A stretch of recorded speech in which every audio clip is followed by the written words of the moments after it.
Good evening, ladies and gentlemen. Thank you so much for joining us for tonight's edition of HR Mentorship Learning Series. My name is Oluyemi Adeosho, and tonight we'll be looking at the topic, implementing and running an employee referral program. And our facilitator for tonight is Temitope Oyewole. Ladies and gentlemen, I would like to read a brief profile so that we can get to know her better. Temitope Oyewole is a strategic, result-driven human resource leader with over 8 years of progressive experience, delivering business-aligned people and administrative solutions across a wide range of industries, including non-profits, education, agro-allied, publishing, printing, energy, fast-paced, and so on and so forth. Her career is defined by a strong commitment to excellence, value-driven leadership, and the development of high-performing teams and systems. She currently serves as the head of human resources at Bell Point Energy, where she functions as an HR generalist, partnering with leadership to drive organizational effectiveness through HR business partnering, talent acquisition, performance and compensation management, employee relations, regulatory compliance, and change management. Temitope is widely regarded by her ability to translate strategy into action. She holds a Bachelor's of Science and a Master's of Science in Public Administration from Lee City University, Ibadan. She is an associate member of the Chartered Institute of Personnel Management, CIPM Nigeria. Outside her professional work, she is a value enthusiast, seasoned traditional wedding compare. We call that Alaga Joko and Alaga Duro, just so you know. And a lover of nature. She enjoys gardening, nature talks, reading, writing, volunteering, and public speaking, bringing warmth, clarity, and authenticity to every engagement. Speaking to us tonight on the topic implementing and running an employee referral program, let's welcome Temitope Oyewole. Over to you, ma. Thank you so much, sir. Good evening, everyone. And thank you for having me. Please confirm if you can hear me. Yes, we can. Thank you, sir. So, I first of all want to register my sincere appreciation to Dr. Oluyemi Adeosun for birthing the vision of the HR mentorship. It's been a blessing to me over the years. I think I joined in 2023, January 2023. And when I count my wins, I count HR mentorship multiple times. Thank you so much, sir. And I also want to thank everyone for making out time to be a part of this webinar this evening. I know it's been a very long day, but we'll get to it. And the topic we are looking at this evening is a topic that stood out for me when I was just starting out my career. That's implementing and running an employee referral program. So when I started out, the person that used to be my line manager at that time, may God bless her soul, she's late now. She just called me and my other team members and asked a question that aside from the regular job adverts we do, aside from um placing job adverts like in newspapers, make announcements everywhere, and just advertise. What are the other ways we could bring talent on board? So I was a rookie at that time. I think I was about a year in the HR space. Yeah, I was just starting out. And she gave us that task as an assignment, a teamwork that we should, a team assignment that we should all go home to go and study, learn, ask questions. And it was not the era of ChatGPT. So there was no ChatGPT to use. Yeah, there was Google, but because I really did not even know how to put the appropriate question or prompt Google as I should, I just sat down. I remembered vividly, I sat down that day, and what came to mind to me that day was the network, a multi-level marketing model, where they make use of upline and downline. I really did not, I'm not saying this to advertise or to validate what they do, but that was the only thing that I could, come up with. So I went back to her when we were giving our reports and I told her that this is what I thought that we could do something like, and at that time she was a forever living product enthusiast. So I knew that it would fly with her. When somebody brings somebody there is a mark for that person, there is a sort of reward and the likes. And she just smiled and told me that, yeah, there is something, there is a system or there is a framework in place like that in the HR space that is called employee referral program. And that was the way we were able to launch that at that time. So when I saw the array of topics, this caught my interest because it brought back memories. Even though at that time we were not able to implement it as much as this webinar has highlighted or has listed out, but it was something that even when I sleep or when I'm asked what the highlight of my career was at that time, I would mention that, okay, I brought this idea, even though it was so crude, I gave it to them as it came to me, but they were able to refine it for me. So I want us to sit back, whether you are a talent acquisition enthusiast or that is what you do basically, or you're an HR generalist. This is more like giving you an insight as to other approach you can use to acquire talent. And for those of us that are generalists, or for those of us that are um, talent acquisition specialists, I believe we know that talent acquisition and hiring are one of the major problems or major challenges we face while trying to fill for some roles. So this evening, we'll be looking at 6 things.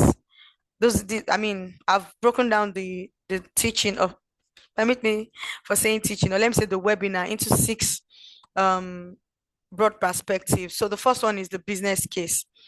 Yeah, it is often said that the HR department or the HR function has gone beyond hiring and firing. We keep saying that we are business partners, we are business advisors. We also have a role at the table. So we will be looking at the business side of this. Then the second one will be the program design. That is the framework and what we intend to achieve. The third one will be the launch and the communication. The fourth will be the technology and tracking. The fifth will be managing quality, and the sixth will be metrics and optimization. So without wasting time, we are going to move straight into each of these segments.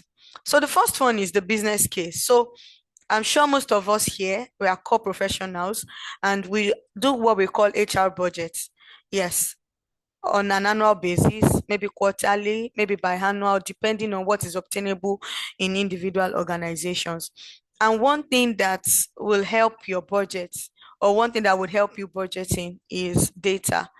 You don't do, even though budget is an estimated plan or it is an intended expenses, you still try as much as possible to work with facts and figures. So if you will be implementing an effective employee referral program, let us look at the business side of it. So you are before your CFO, or you're before your chief accountant, you are before your um, MD, you are before the executive director, or whoever it is that your role reports into, or whoever it is that is a representative of the top leadership, and you have a business case to present. So what do you present? Employee referral programs has been proven to lower cost per hire by 45%. Yeah. And I'm sure for those of us, of course, all of us on this call, we know that our KPI rests on everything we have on this business case, business case slide: cost per hire, time to fill, retention rate, culture compatibility. Our KPIs rest on them, especially those of us that our role aligns with talent acquisition. So, what if we are presenting a business case for our senior management or to the executive leadership? What are the strong case points we have? First of all, is that 45% record of cost per hire being reduced. And I'm sure it is something they would want to embrace, because every business owner, every top executive is after cutting costs. So if they see any model that would reduce the cost, they would definitely go by it. So let's say that our our budget for hiring is 1 million. So that means if we deploy the employee referral program, we'll be spending about 550,000, because 45%, which is 450,000, would have been reduced. Yeah. So if we look at the time to fill as well, we have 55% record of faster time to fill, because this does not go through the traditional method of job advert placement and co. So referrals hired are 2 times faster than what we are used to. And we also look at the retention rate. We have higher retention rates because we know that in the world of employee life cycle, attrition is something that we try to avoid, but most times we don't have control over it. But employee referral program has helped us to know that 46% retention rate is possible, at least at 1 year. And of course, with the employee referral program, we are sure of culture compatibility, culture fit 3 times, because the employee that was brought on board, or the employee that was onboarded, was endorsed by a trusted insider. That is somebody that is in the system, somebody that knows what is obtainable within the system. So let me say to us HR professionals that for us to have a successful and an effective and efficient employee referral program, we need to fix our culture. We need to fix our culture. Culture has to be fixed. Yeah, because that is one of the reasons why most of these things fail. You can't build something on nothing. Of course, nobody would want to um, bring on board their family members or their friends or their acquaintances to an organization that is termed toxic. So one thing that would make our employee referral have a good start, or start on a good note, or have um or be effective, is our culture. We need to fix our company culture. What does our culture says about work-life balance? What does our culture says about policy? What does our culture says about diversity? What does our culture even says about our value system? The value that we believe that we uphold as an organization. What does our culture say to it? So this is where the work, this is the foundation. And if you get the culture aspect right, I'm sure every other thing that we'll be considering in this webinar would definitely fall in place. So I'm putting it to us again. I know it can be very difficult for HR professionals, but we have to um, make our leaders to see reasons why the culture has to be fixed. Because employee referral is both a professional and a social act. It's more like people putting their life on the line, putting their name on the line. So if the moment you hear people saying that, even my enemy, I can't refer my enemy to this company, then there is a problem. That employee referral has failed ab initio. So that culture aspect has to be fixed. And as HR, we are culture ambassadors, we are culture stewards. Let's steward the culture well. I know some of us might be twisted, but as much as we can, let's do a bit. All right. So looking at this graph, we are able to see what cost per hire for each of these models, or each of these sources, or each of these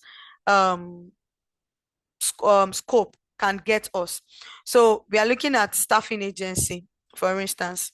The cost for using staffing agency, we know what all the staffing agencies are: consultings like Workforce, Philips.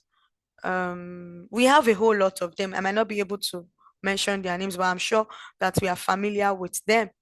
So the cost for hiring could cost 8,500. So please don't mind the figures.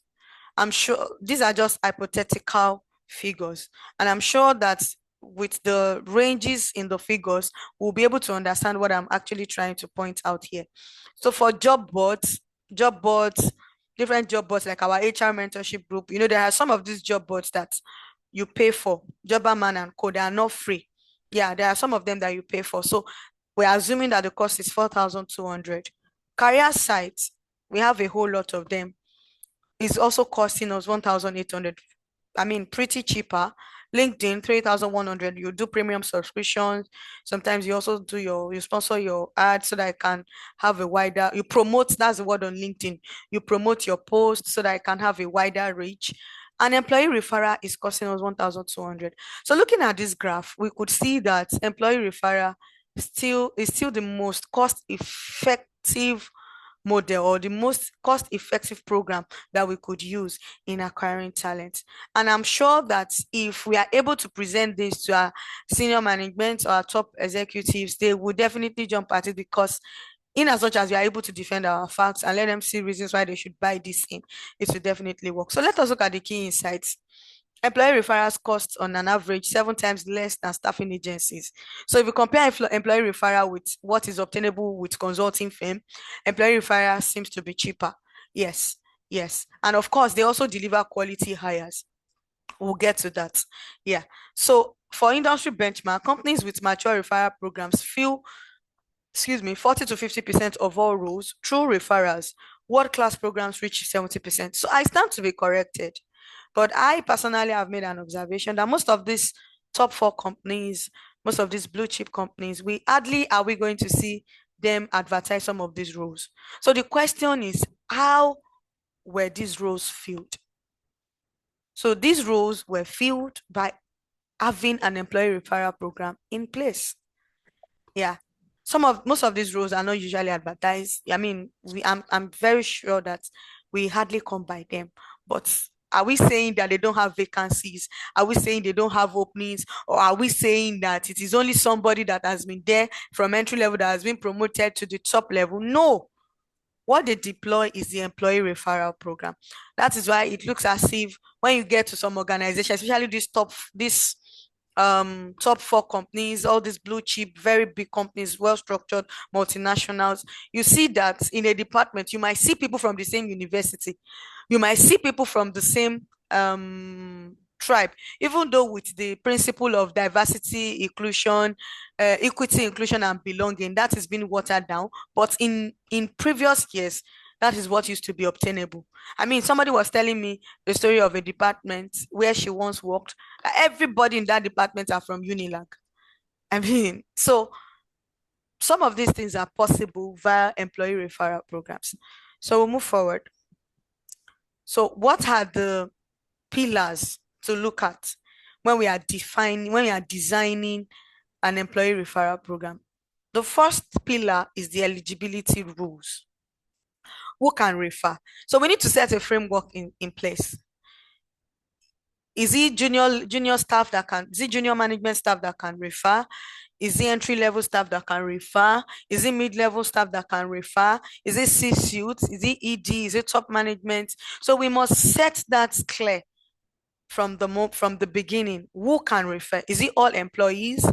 Are we going to restrict it to our ad hoc, what do we call it? Our blue collar staff, the housekeepers, the janitors, the security? Are we going to carry them along just because we want to make everybody feel among? So it is the duty of the HR person, the HR professional, or the hiring manager to work on that, determine with senior leadership who are those that are qualified to refer. So that is why we have it there, all employees or tiered. Then which roles qualifies? So which roles are we putting out? Which roles are we putting out for employment referral? Or which roles are we putting into this employee referral program? Are we putting out the role of the CFO, for instance, a C-suite? Are we putting out the role of the head of human resource? Are we putting out the role of the admin HR officer? Are we requesting our staff to refer their operations staff, operations manager, and so on and so forth? Are we putting that out? So we could it depends on what is obtainable in each organization. So this is not cast in stone. You have to look at the peculiarity of your business, look at what is obtainable in your business and in your organization before you determine the eligibility rules.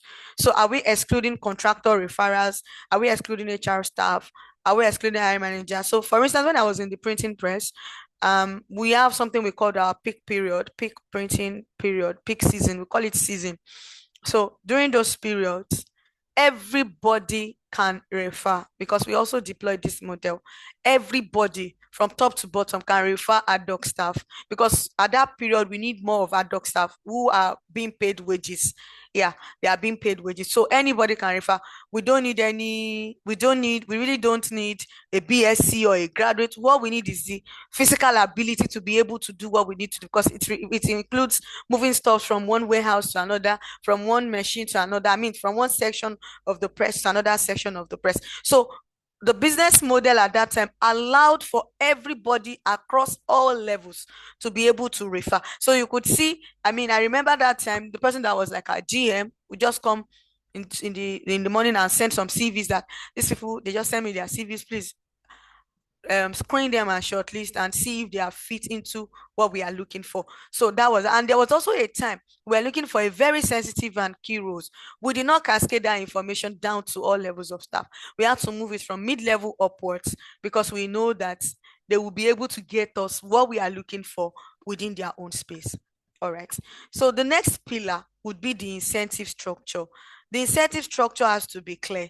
Are you paying, and this is most what's it called, this is most effective because money is a motivation. Yeah, money is a motivation.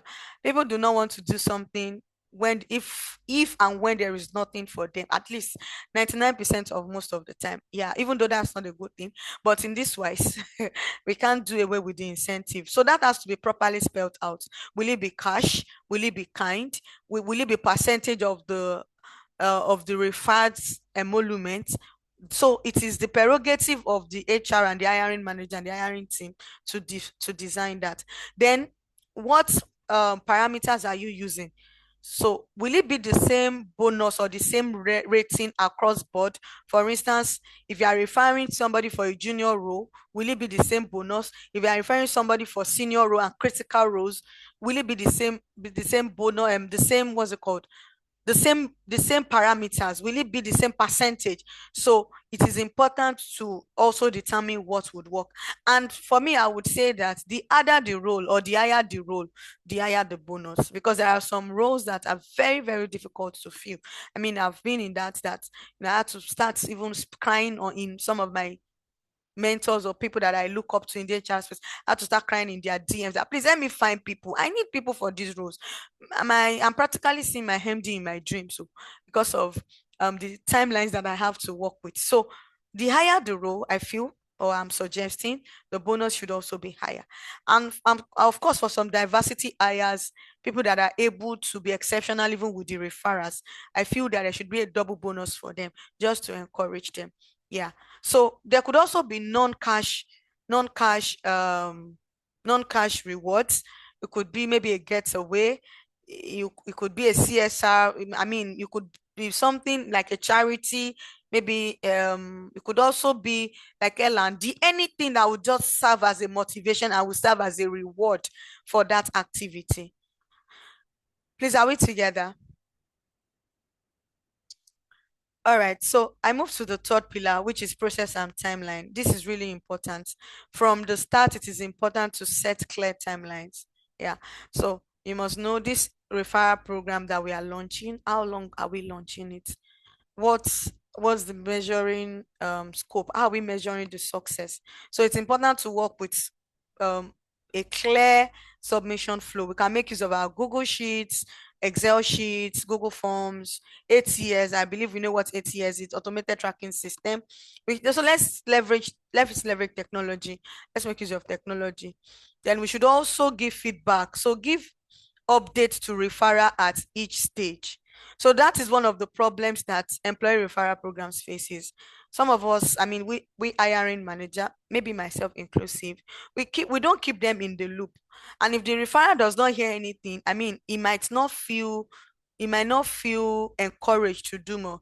But simple feedbacks that okay, yes. I mean, it could be in form of newsletters, it could be in form of messages that thank you for referring so person for this role. This is to notify you that we have been able to we have closed down the referral program, but be assured that all candidates are currently being screened and successful candidates will be shortlisted.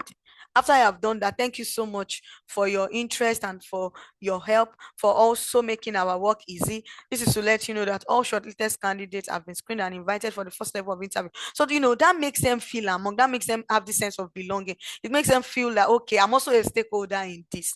Even though the fact that they have referred somebody to you, or the fact that they referred a talent to you, does not automatically qualify the person as the hired candidate. But the fact that you keep them in the loop, you give that feedback, you have made them feel among. Communication, they say, is not complete without a feedback. So you ensure that you give out the feedback, you give them updates. Yeah. And there must also be a bonus payout trigger. Okay, what's the trigger date? Is it when we meet, or is it when we are done interviewing, or when the interview or when we successfully hire a candidate, is that when we are going to pay out? You must set all those things clear, and it must be open to everybody. So it could be day one, maybe it could be the day one of the all referral program, it could be day 90. It is prerogative. Yeah. So you should also put an appeal process for disputed referrals. In cases that we have issues with some of the referrals, you must be plain in your approach. Don't do this is the even if it is the policy, let them see it, spell it out to them in clear terms, and let them understand why you are doing what you are doing. So the next thing, or the fourth pillar, would be governance and policy. So I say this all the time. I mean, whether if in your organization you have an in-house legal team, whatever it is that you are launching as the HR department, have an handshake with the legal team. Let them read through, let them review, let them peruse that program, so that they'll be able to highlight this blind spots. They will highlight the red flags and the green flags.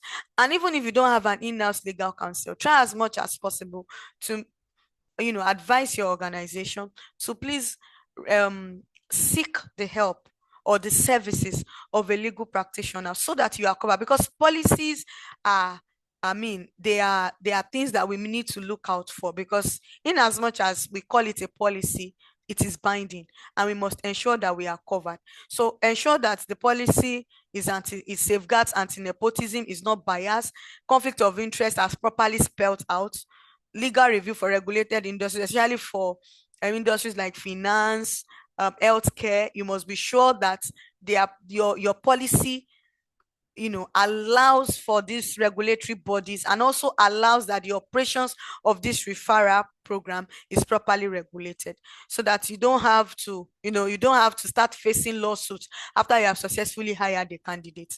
That is really, really important. So move to the next slide, which is building a compelling incentive structure. So I'd say that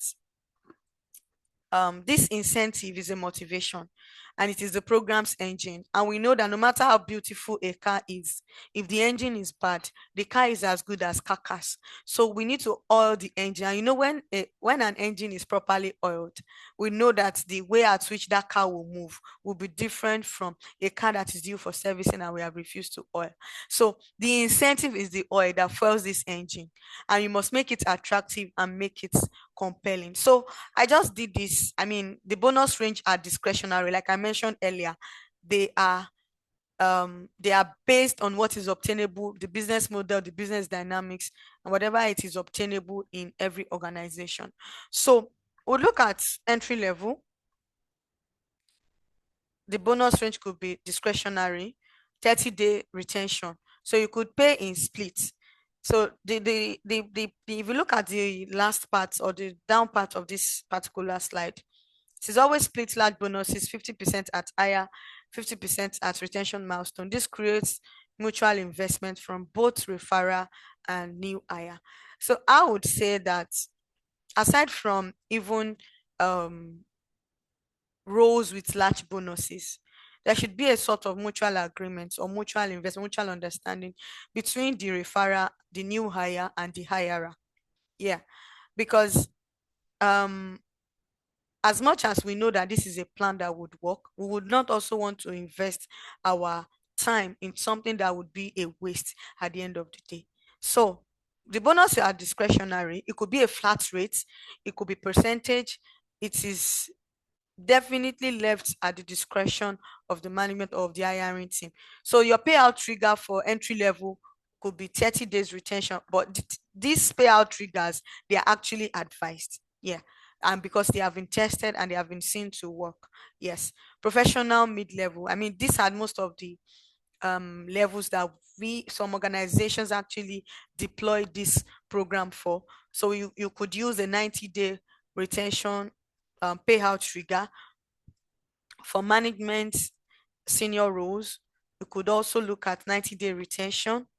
Director and above, you could do 180-day retention. Hard to fill. There are some roles that are very hard to fill, especially if they are roles that have to do with niche. For instance, if you are looking for a business development at an entry level, anybody, or let me say a junior role, a junior management staff, maybe somebody with 2 to 3 years experience, you could look at anybody. But we're looking at a BDM that has 15 years experience. Most of the time, these roles are usually niche specific.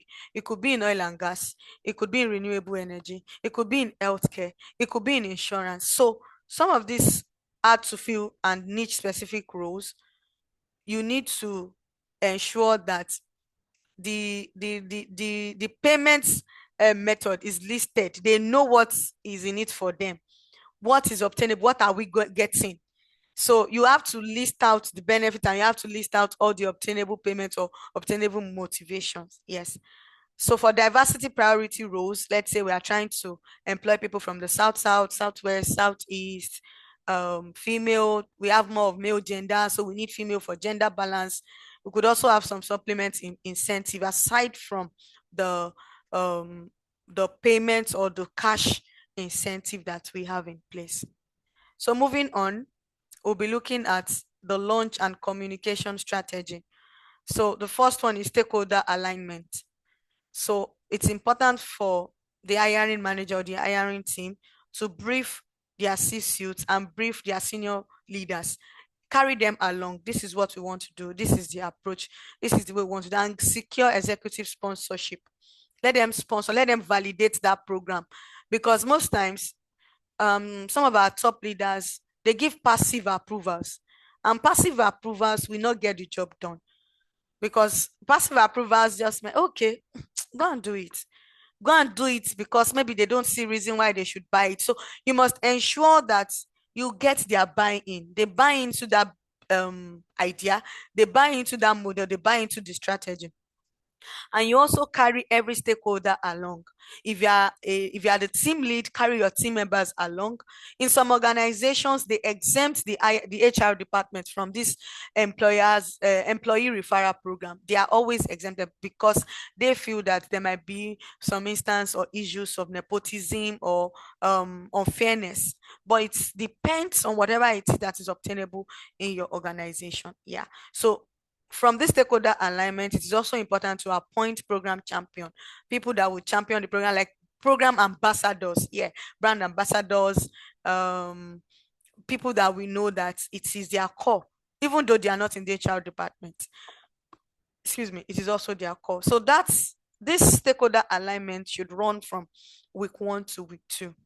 Then week 3 should be policy and legal review. So all documents should of course be documented.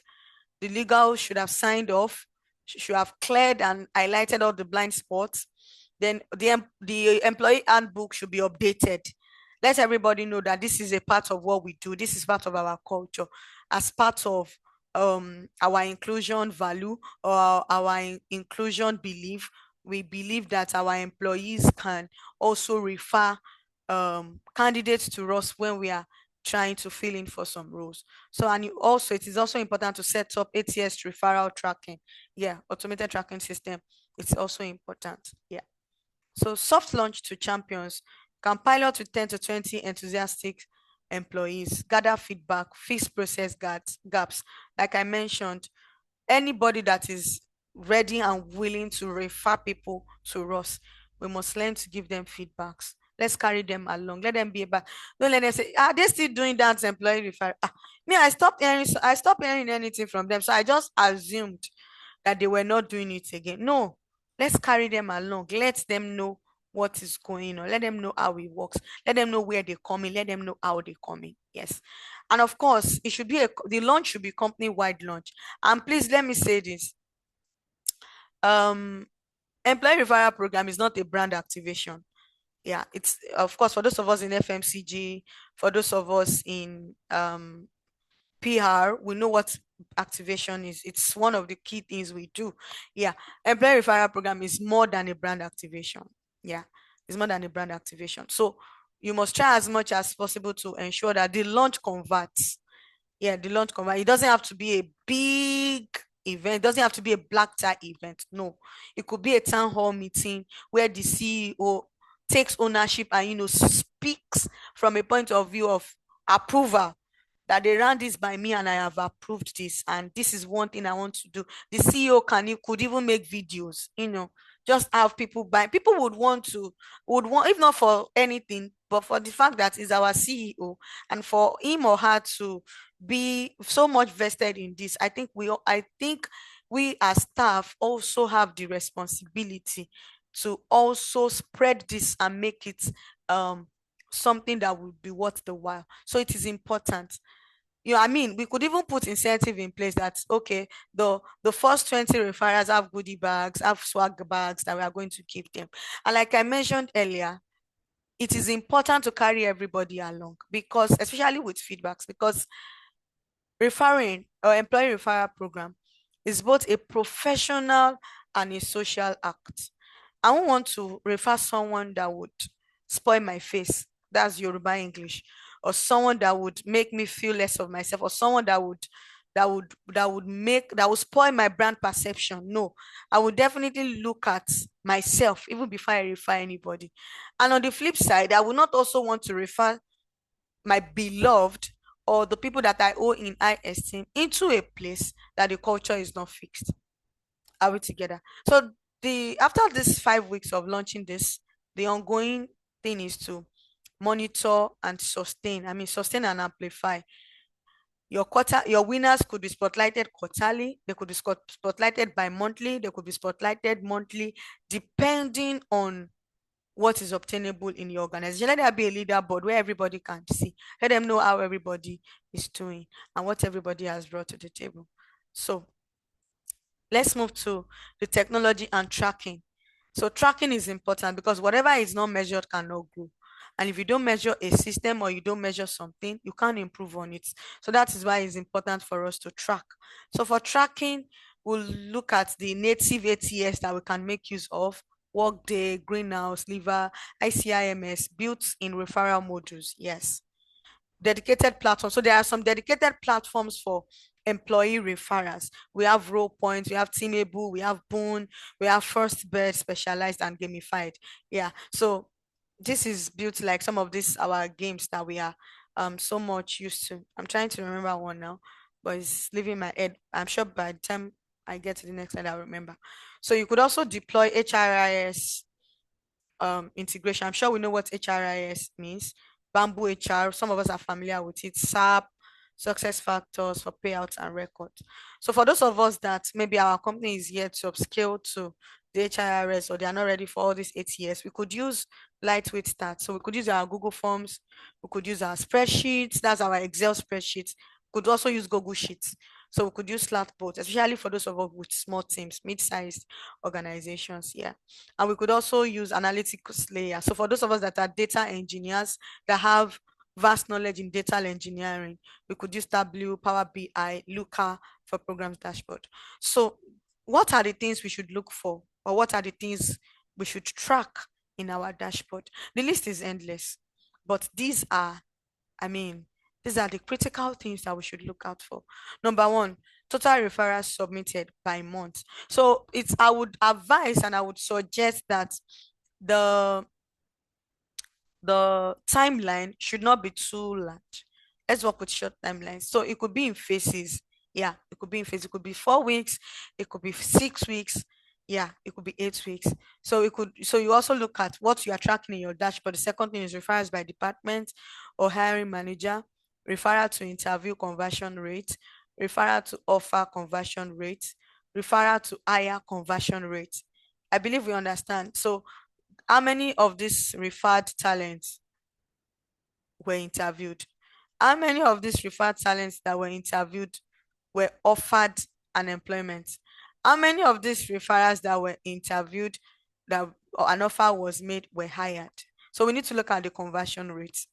Yeah, time to fill for referral versus non-referral, especially if we are deploying multiple ways of filling roles at the same time. So it is important for us to conduct a comparative analysis to know which one works better.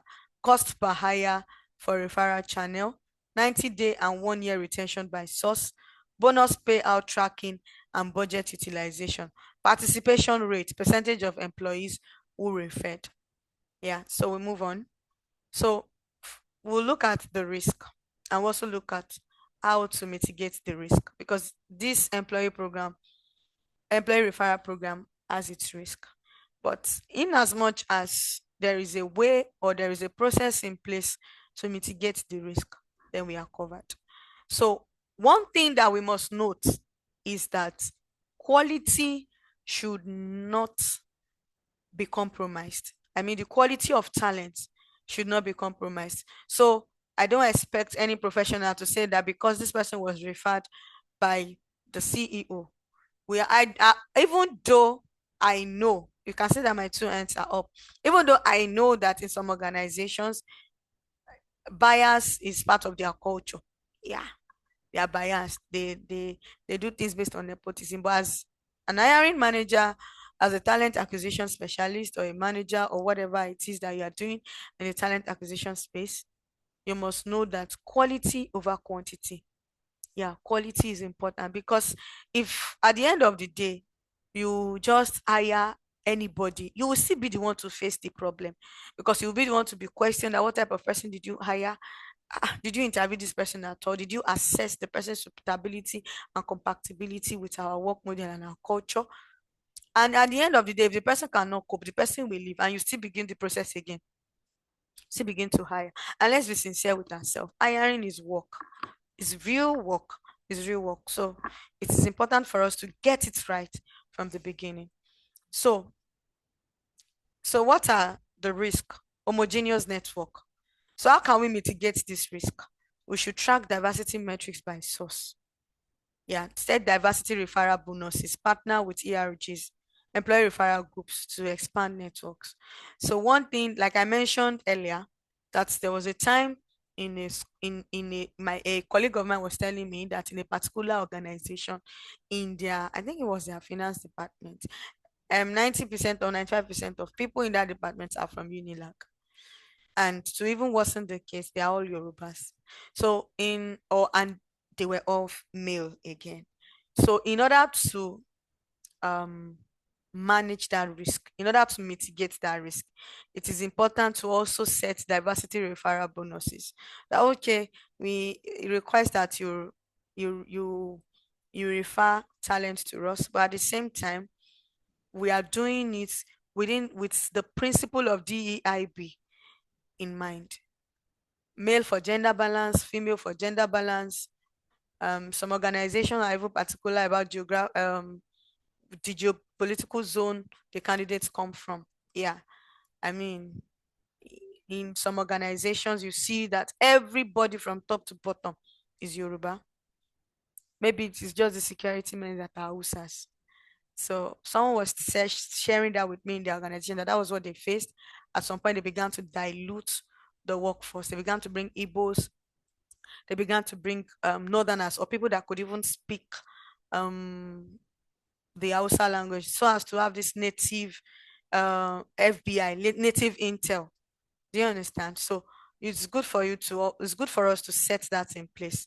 Let's know that, yeah, we are referring, but we don't want people from the same network. We want diversity. We want our workforce to be flavored. Yes.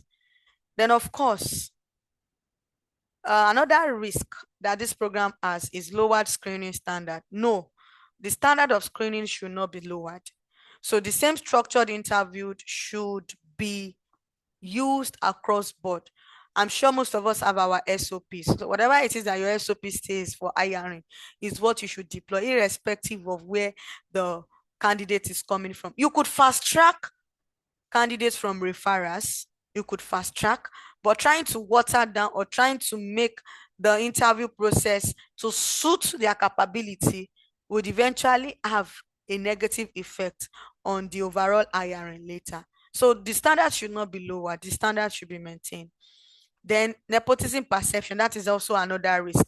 That okay, the CFO brought someone, referred someone, and the HR and the CFO, they are besties.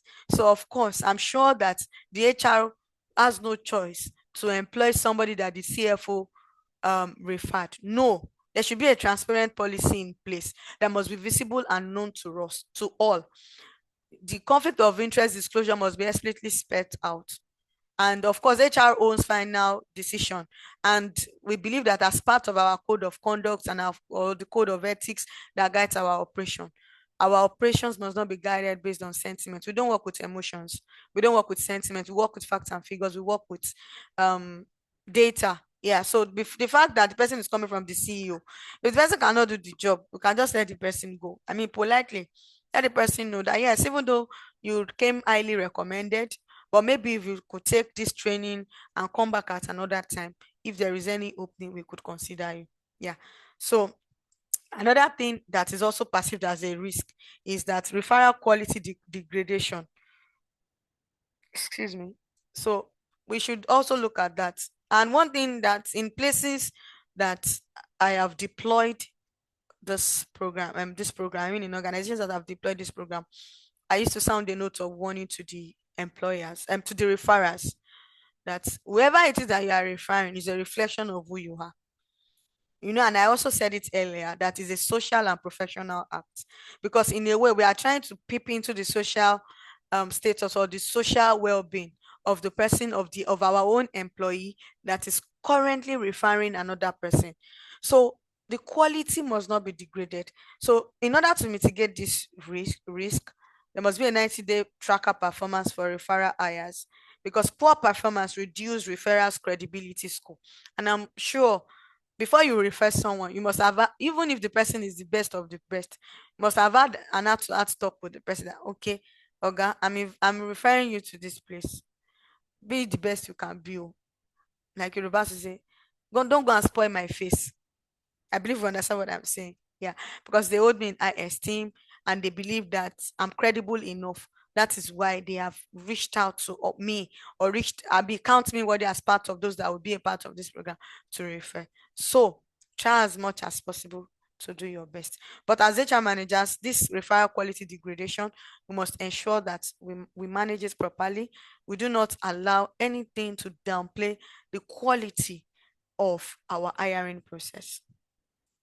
So let's look at the program metrics and optimization. So this is giving us a graph. So let's say that in an organization that has 120 staff, 100 employees participated in the employee referral program.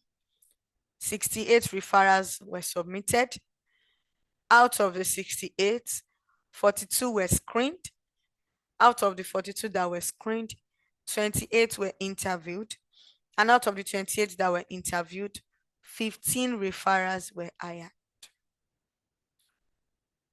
Yeah. 68 minus 15. That's about 43. Am I correct? 68 minus 15 would give us what?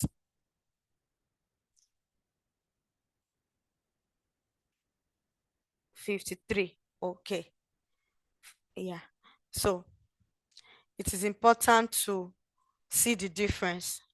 So like I was saying, the fact that um these referrals came from our trusted or came from in-house does not mean we should water down the process. We must ensure that we still maintain the quality process. We must maintain what our SOP says. We must try as much as possible that every hired talent meets the minimum requirements. Yeah. So when we look at the participation rate, so we have less than 30%. I mean, yeah, we have more than 30% in the participation rate. So we have more than 30%.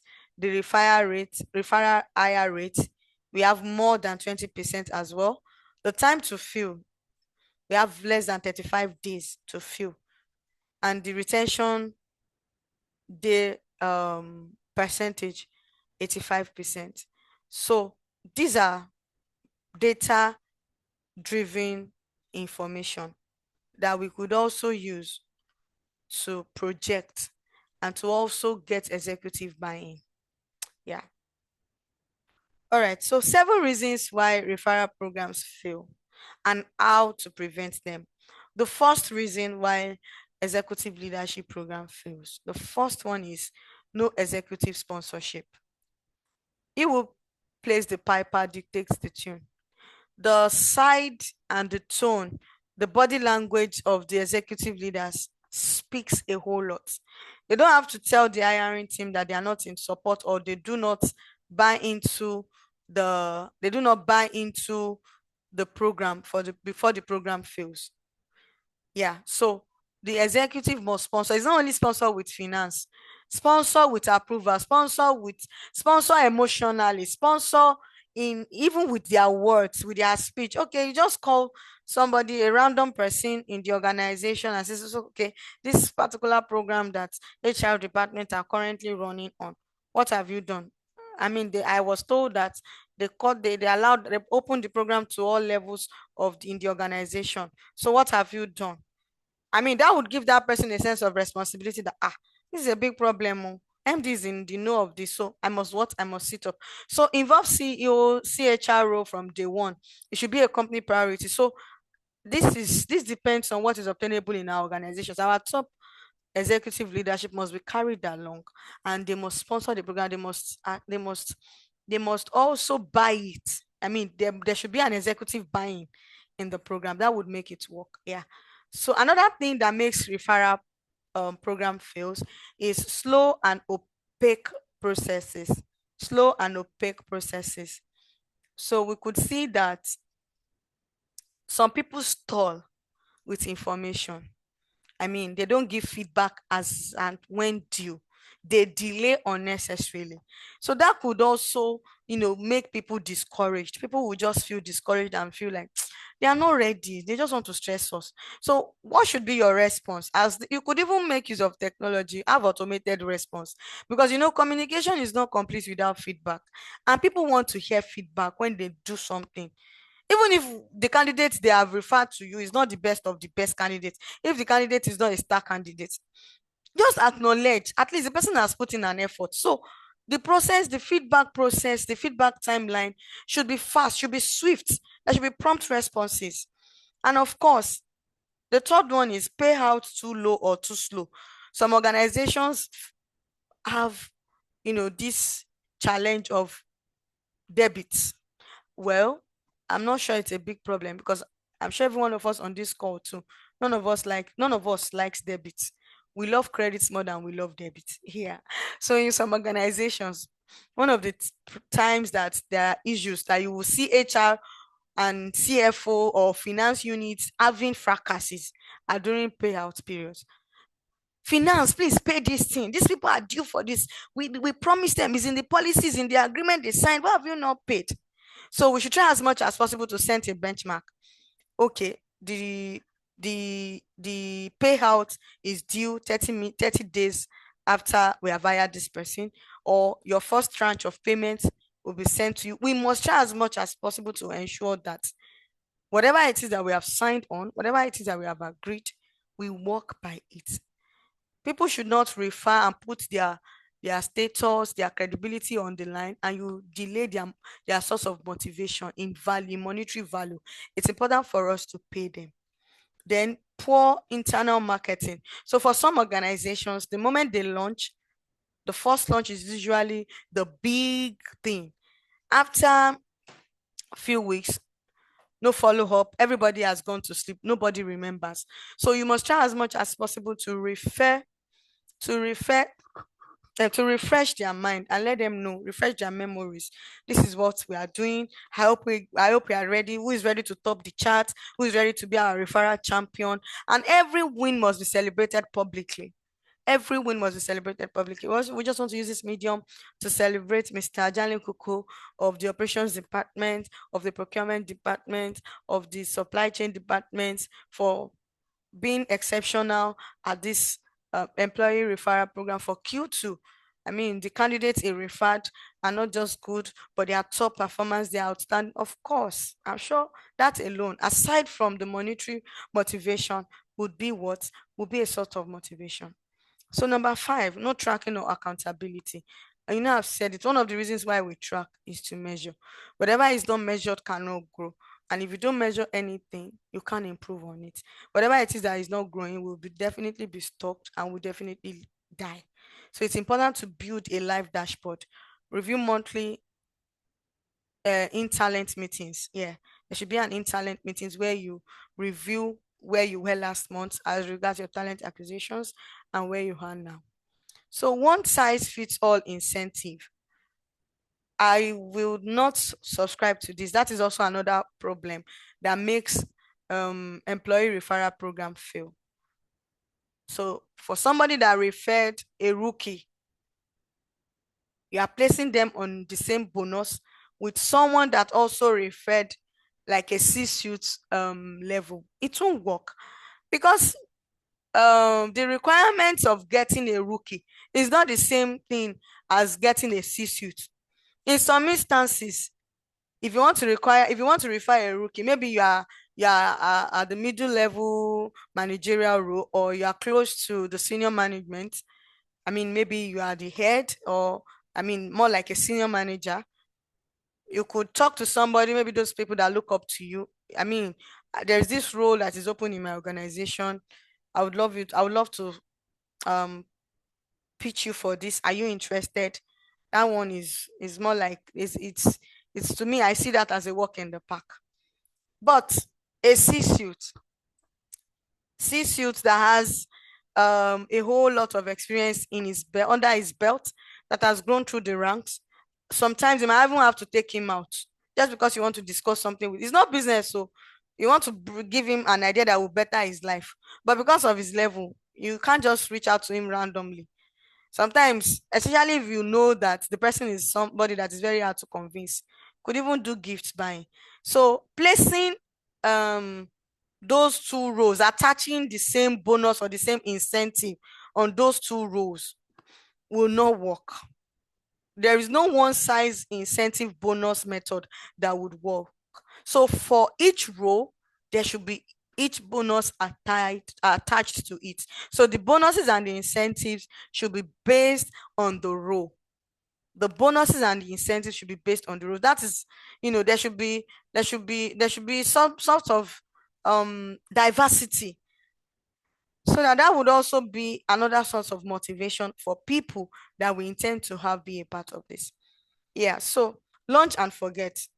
Some people launch, like I mentioned, is almost similar to number 4. But the only difference is some people, when they launch this program, they forget about it. There's no follow up. Nobody's taking ownership for that process.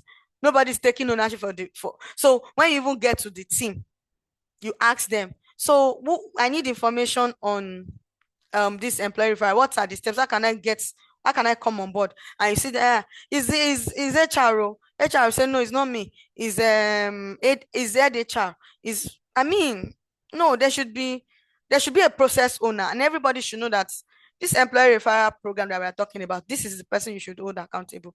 And another thing that is also important is that it is important for every member of the organization, especially for referral programs that cut across all levels, to know what is obtainable, to know what is going on.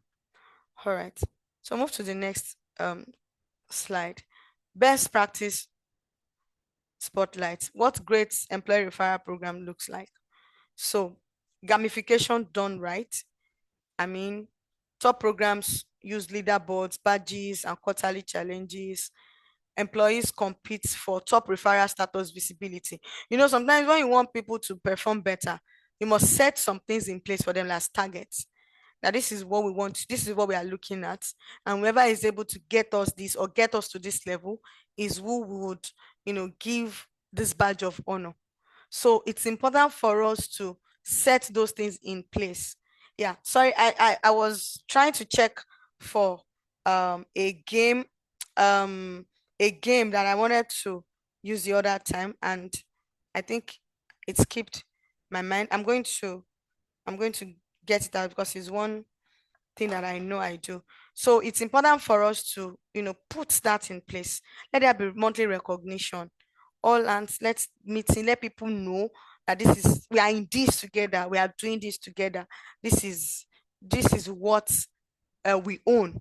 Yes, even though it doesn't stop me from doing my job, but if I'm also able to have people from my side, at least it boosts my self-esteem that me, oh, all the people that I roam with good people, because you could see I brought the young girl in finance. She came from me. The young girl in IT, I referred her. I mean, me, I don't roam with non-entities. Do you understand? So another thing that would also make it work is manager accountability. So in um at the world class level, or let me say at some high level, they make referral programs, the rates for referral programs, they make it KPI for hiring managers.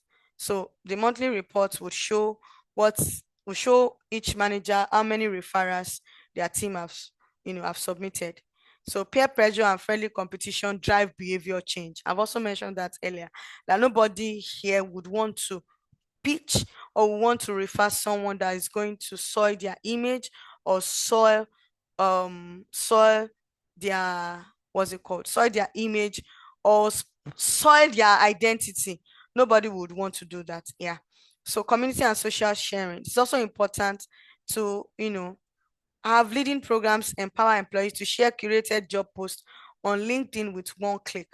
Built-in sharing tools extend your reach to thousands of passive candidates in trusted network. So, I mean, let's make these things look catchy. We want our in-house talents, or the talents we have at the moment, to refer people. And you just went to ChatGPT, give me a hiring brief for this, and ChatGPT just do something for you. And you just did copy and paste. You just shared it on the staff group, and you ask staff to begin to share. No, make it look good. You could ask your your IT people to come up with a very simple and nice flyer.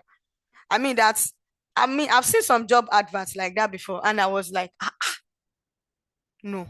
Even if they will not take me for this job, this advert is too beautiful not to apply. I will apply. Because a lot of us, we feed first with our eyes. So let's make, our medium, the flyers, the publicity and promotional materials we use, let us make them look good. I mean, there are some people that I know, if where they work should do anything tacky, they will tell you, please don't capture my face. Please, I don't want to be in that your video. I beg. Don't spoil my brand. Do you understand? So the culture of excellence should be something that will be projected.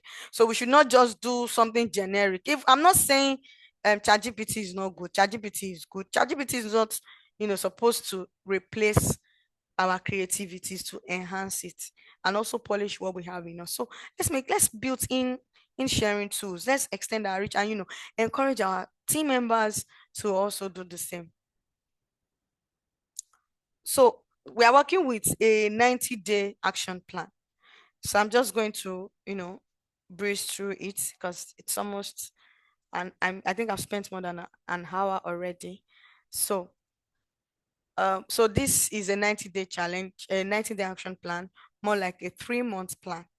Yeah. So we have the foundation stage, the building stage, the launching, and the learning stage. So it's important to have an audit. Have an audit of what is currently obtainable in your organization.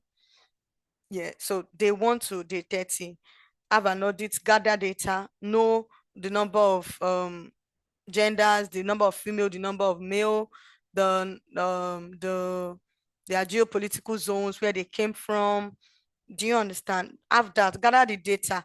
Are they entry level? Are they junior level? Which vacant roles are we trying to fill? So it's important to know, have an insight as to the current state, and also have the data to work with. Then it's also important to draft program policy and give to legal to review. That is really important. The incentive structure and budget should be properly defined. The technology that will be deployed should also be clearly spelled out, and and communicated with everyone. Then it is also important to identify the program champion, more like the program ambassador, if you are to use advertising or media terms. Yeah. So day 31 to 60, which is the second phase, what we expect to be done is to build. So the ATS and portal integration should be configured. Employee communication should be properly communicated. What channels of communication will be used? How are we going to get feedbacks?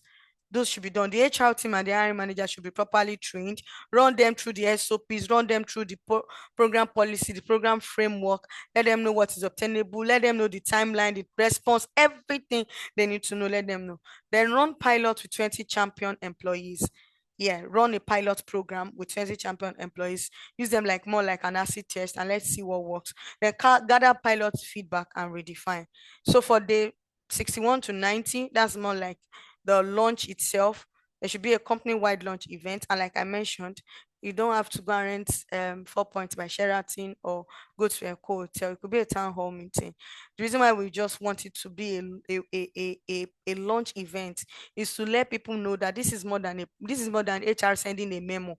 This is more than HR sending a mail, that this is part of our policy. No, because at that event, you run them through the program and the policy framework. They will have an understanding of how it works and what is in them for them. Then the first leaderboard be published. Let them know this is the way this leaderboard works. This is the rating parameters and everything. And the KPIs should be measured at least very higher and very early. Then the first hires made from referrals should be celebrated. Yeah, I mean, from the 31 to 60, whatever it is that we have come up with, they should be publicly celebrated. Let people know that, oh, this is something that works. And when it works, the company is what is open to celebrating these people. Then plan Q2 optimization based on data. For Q2, we are talking about the day 31 to day 60 phase. Let's plan it has to be planned on data. So key takeaways. I think this is the last slide. Yeah. Referral programs are our highest ROI, ROI sourcing channels. I believe we know what ROI means, return on investment. So it should be treated as strategic infrastructure and not a side project. So for those of us that are particular about cost, or for those of us that are particular, that are always on a very tight budget, it is important for us to deploy this employee referral program. And of course, bearing it in mind that the culture problem has been fixed. Yeah. Then number two, it has to be designed with intentionality. That's to be designed with intentionality. There should be tiered incentives, no incentive across board. I mean, no one size fits all type of incentive. Let there be different incentive for different roles. Let eligibility rules be clearly spelled out. Okay, junior level staff are not allowed, they are not eligible to participate. This employee referral program is open to mid-level upwards, and you must ensure that you are fair, you are prompt, you must be sure that you are not biased, because those are principles or ethical principles that are non-negotiable. Yes. Number three, launch is a moment. The program lives in sustained communication, recognition, and accountability. So, like I mentioned earlier, even if you have your employee referral program launch in a hotel, it's just an event, and it's just for a moment.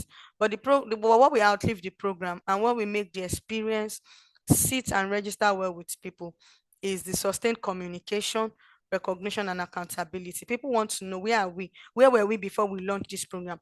Where are we now? Are there any visible impacts? Are there any positive impact as regards what this program has done for us?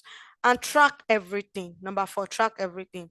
What gets measured gets managed. If you don't measure a thing, you won't manage it properly. And if you don't manage it, you can't improve on it. If you don't measure it, you can't improve it. And like they used to say, something that is not measured uh, does not have a structure, or cannot be. I mean, all this our aspire to papaya, they perspire. They have one um quote around it. But what measurement comes to is that it's important for us to assess what we have done, get feedbacks, report. We assess our wins, we assess our setbacks. Let's know what our strengths are, what are the weaknesses, what are the opportunities, and what are the threats. It's important for us to track. Let everything be tracked. Let everything be tracked, because the referral data will reveal insights no other source will provide. So it could even be from the referral program that you could see, you as an HR person that feel that you have a very tight culture, and you could see people saying that, ma, HR or talent acquisition, part of the reason why we are not able to fill for this role is because there is the industry rumor that all the people that have occupied that role, they came with black hair, but by the time they are resigning, or they left the organization. They all went with white hair. Do you know what that means? That job will age. Oh, that's why. Oh, please let's look into it. Oh, what is it? How can we help that department? I mean, they might sound very silly, but they are valid points that we need to hold on to. Yeah, diverse. I'm not trying to shade those with white hair. I just say that jokingly. So diversity is your biggest risk and your biggest opportunity. So the DEI must be built into the program architecture from day one. Yeah. Let me say this. I've attended a job interview before, and one of the things that gave me a sort of red flag from the beginning, all the interviews I did, I did 3 stages of interviews with them. All my interview panelists were females. And I was like, what's this? It's a big company, oh. Like they are big in their own size because the word big is relative. And I mean, it became I was not so comfortable. I'm a woman, I'm a lady, I'm a female too.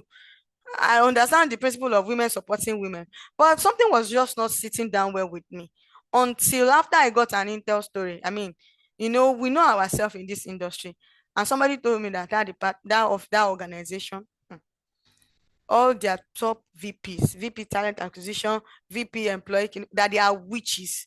I said, what do you mean by they are witches? So that's just by the way. So it's important for us to build DEI. Let's inculcate it. Gender inclusion. It could be a red flag. I mean, it could be a red flag for anybody. Or you came to an interview and everybody in the department, they are all male. I mean, you have more male than female. And I'm grateful to God. I'm thankful to some of this innovation that we are having now. You see some job briefs, some hiring briefs that they will tell you that they need female for gender balance. So it's important from day one to maximize diversity as a greatest opportunity. Though some people will even, want to discriminate based on color, based on religion. No, no. No, there are some things that I must have, especially if the line of duty does not have to do with some of these things. I don't see any reason why there should be discrimination. So, with this, I think I've come to the end of the webinar today. Thank you so much for listening, and I'd love to take our questions. Do we have questions?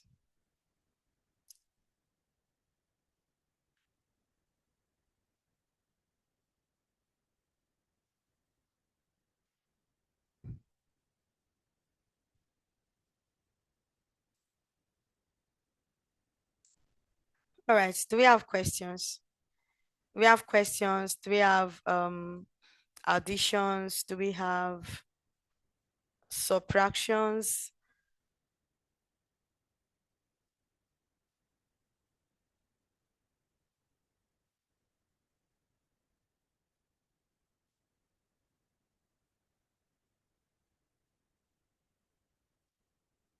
Okay, I'm trying to check the chat box and see if we have people with questions. Trying to see.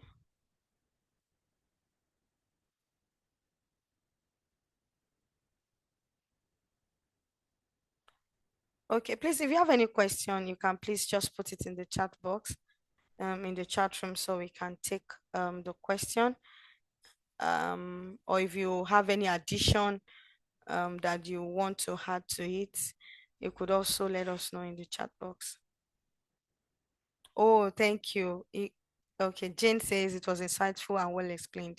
Thank you, ma'am. Thank you so much. Thank you. Thank you for that feedback. Thank you.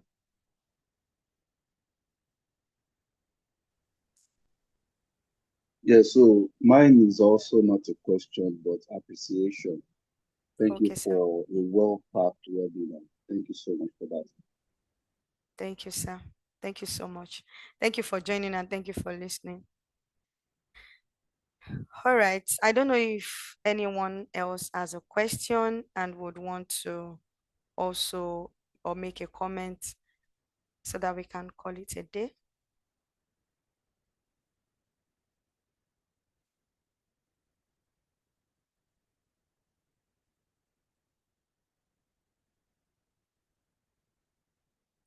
All right, thank you. I'm reading through the um the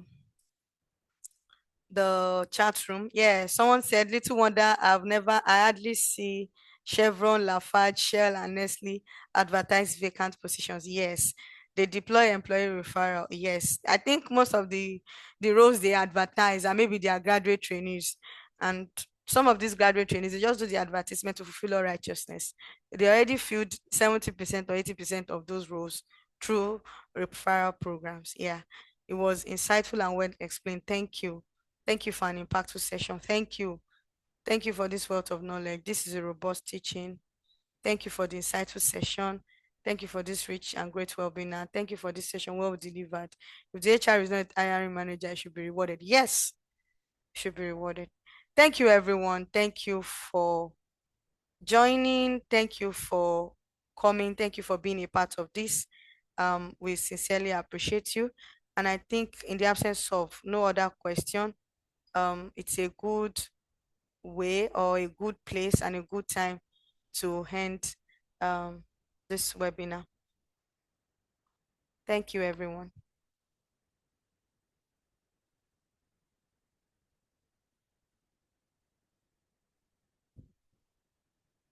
Okay, Inena raised her hand. Oh, sorry, I'm just saying that. Okay, Inena, would you want to unmute your mic? Okay, you're unmuted. Do you want to Yes, speak? thank you very much. I was the one that made that comment. So I think I saw on your slide that HR hiring manager, they are exempted. So my question would be, if the HR is not the hiring manager, why won't HR be rewarded? Okay, so You know, some maybe, okay, organizations have talent acquisition as a different department. Then there are yes. maybe people manager, those other things. So if the person, what's best practice is my question. If the person refers, should the person be rewarded? Okay, so like when I said that statement, I gave a disclaimer that we would work with what is obtainable in your organization. So some organizations exempt HR departments, especially some of these multinationals, they exempt the HR. Some of them, I stand to be corrected, but I'm saying this based on what I have learned from some of their HR leaders. They exempt the HR members, anybody in the HR department, either talent acquisition, compensation and benefits, performance management, they exempt them from this employee referral program because they believe that they will have given them the rundown. So this is what we are looking out for. When you're coming for the interview, this is the way you should look. This is the way you should carry yourself. You know how we HRs do now when we have anointed candidates, how some of us can be sometimes, we just try to, yeah. So some organizations exempt their HR or anybody in the HR team, irrespective of the function you are, maybe compensation and benefit, in as much as you're in the HR team, or people and culture, or whatever it is that is obtainable, they exempt them, while others make it all inclusive. And I also said it that the role they are filling for also determines the level of the people they involve in the employee referral. So I don't know if I've answered your question. Yes, it's clear now. Thank you. All right. All right. Thank you so much. Thank you. Form of Thank you. So I think this is a good place to draw the curtain. Thank you, everyone. Enjoy the rest. Thank you. Yes, enjoy the rest of your evening. Thank you. Good night. Good night.